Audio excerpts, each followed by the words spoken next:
I want to actually start from the beginning, that the first part of the discussion, I want to reference the spiritual traditions themselves. And key of the traditions that I'm speaking to here are the Abrahamic traditions.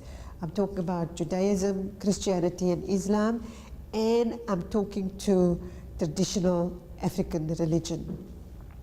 And one of the key points that I want to make here is that if you look at the way the scriptures, the revelations of God reach the world, we know that these scriptures were conveyed by human beings. There's a long line of prophets who came to speak to people, who came to address human needs, who came to speak to particular context. So the point that I want to make here is that from this traditional perspective, spiritual traditional perspective, is that there's always been an integration between the spiritual and the human, because these were human beings, these were men, you know.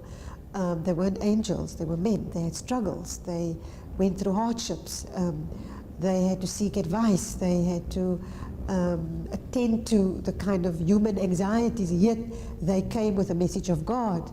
So that's the first point that I want to make. But now I want to shift to make, to draw on a very practical example of the integration of the human, compassion, mercy for others, as human qualities, but then also from a spiritual perspective. Now, and I'm going to be drawing on the life of Prophet Jesus. And the reason why I'm choosing Jesus, because Jesus is the prophet of Christianity, but he's also revered by Muslims. He's a prophet of Islam, and many people from traditional African religion are also adherers of Christianity, so they're also familiar with Jesus. And the particular story that I want to draw on here is the story of Jesus and the prostitute. And we know that this was a lady who was in fact caught in the act of adultery, and she was then brought to Jesus in the square, and there were all these people and they were paying for her blood because she was guilty of adultery.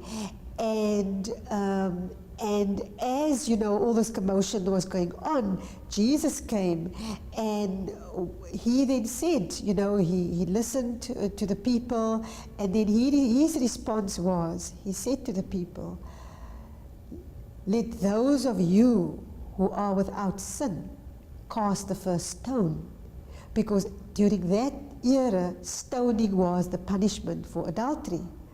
And as he said this, you know, "Let those of you who are without sin," all of a sudden people started to turn around and walk home. Right? So I think how I want to interpret this historical moment, right, is here was a prophet of God that is revered throughout the world as the epitome, as the iconic spiritual figure. And here was a human being, a woman, you know, and she was already being, you know, she was guilty as sin, so to speak. And his foremost response to her was of compassion and mercy. And so for me, that story, if it doesn't do anything, what it does for me as a clinician, it tells me that spirituality and humanity is part of being human. It is part of it, the sides to the same coin, that when we are spiritual, we have to command our own compassion, which is an emotion, which is about the psychological, which is about the mental, all right? And on the other side, when we are in mental health care, we can then in turn mobilize the spiritual.